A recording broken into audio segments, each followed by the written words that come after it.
Դիմումում նշվում է եւ այս երկու օրերի ընթացքում գրեթե բոլորի կողմից նշվեց քվեարկությանը մասնակցած 79125 քաղաքացու դեպքում անձնագիրը մուտքագրվել է մասնագետի կողմից ստեղնաշարով եւ ներկայացվում են ըստ կենտրոնական ընտրական հանձնաժողովի սուբյեկտիվ ընկալման մոտեցումներ, հա։ Նախ ուզում եմ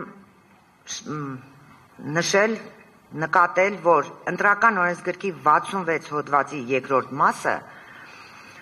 սահմանում է հետևյալ կարգավորումը. եթե ընտրողի կողմից ներկայացված անձը հաստատող փաստաթուղթը տեխնիկական սարքավորման կողմից չի ընթերցվում, ապա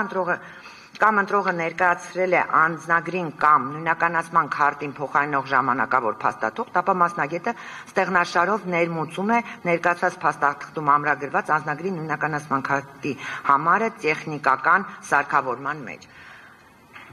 Օրենսդիրը միանշանակ եւ հնարավոր ու թույլատրելի է համարում այս կերպ ընտրողի քվեարկելու իրավունքի իրացումն ապահովելը։ Եվ բնական է, որ պետք է ընտրական հանձնաժողովները, տեղամասային ընտրական հանձնաժողովը, տեխնիկական սարքը սպասարկող մասնագետը անվերապահորեն կատարել ընտրական օրենսգրքով սահմանված կարգը եւ պահանջը։ Ընտրական պետությունը քաղաքացուն տրամադրում է անձնագիր, նույնականացման քարտ, բայց չի կարա բոլորի անձնագրերը նես պահի, որ միշտ այդ էմերձ դաշտը ընթերնելի լինի, դա յուրաքանչյուրի պարտավորությունն է, եւ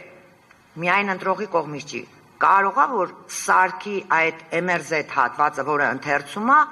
խնդիր ունի, իհարկե կարող է, դրա համար, որպեսզի քվեարկելու իրավունքը չխոչընդոտվի, առկա է հետևյալ կարգավորումը։ Էլ չեմ նշում, որ այդ աստղանիշով շատ հստակ նշված է եւ 79125 թիվը հենց կենտրոնական ընտրական հանձնաժողովի կողմից ներկայացված տվյալն է, ընդամենը կանդրադառնամ շատ կարճ նորից հարց ու պատասխանի արդյունքում, եթե պետք լինի ավելի մանրամասն կներկայացնենք անճշտություններին, հա,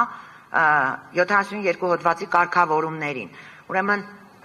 ինչ Հայաստանի Հանրապետությունում կա ընտրական օրենսգիրք 1990 թվականից առ այսօր,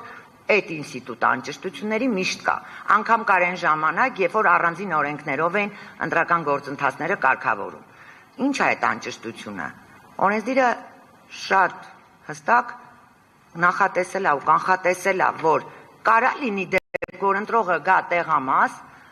գա մինչև սարքը չկար, հասներ ցուցակին, հիմա սարքից հետո մոտենա ցուցակին, քվեատուփի մոտ խցիկին հասնելուց տեսնի հերթական, չգիտեմ մտքով ինչ անցնի, հետ գնա ու չքվեարկի։ Իհարկե կարող է։ Կարող է ընտրողը կորցնի իր քվեարկության կտրոնը։ Բազմաթիվ են դեպքերը,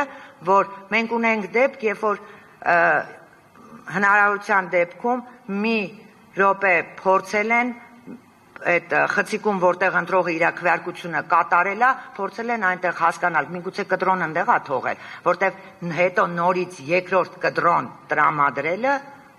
հնարավոր չի, արգելված է այդ գործընթացը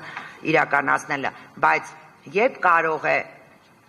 ընտրողի քվեաթերթիկի վրա ինքնասոսնձվող դրոշմանիշ փակցվել, երբ որ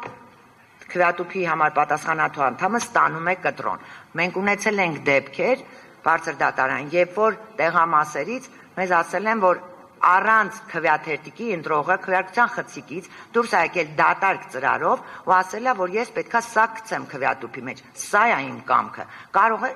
տեղամասային հանձնաժողովը ասել չէ, բացատրել են, նորից են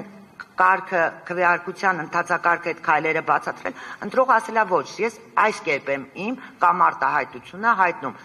եւ հայտնել է իր կամ արտահայտությունը։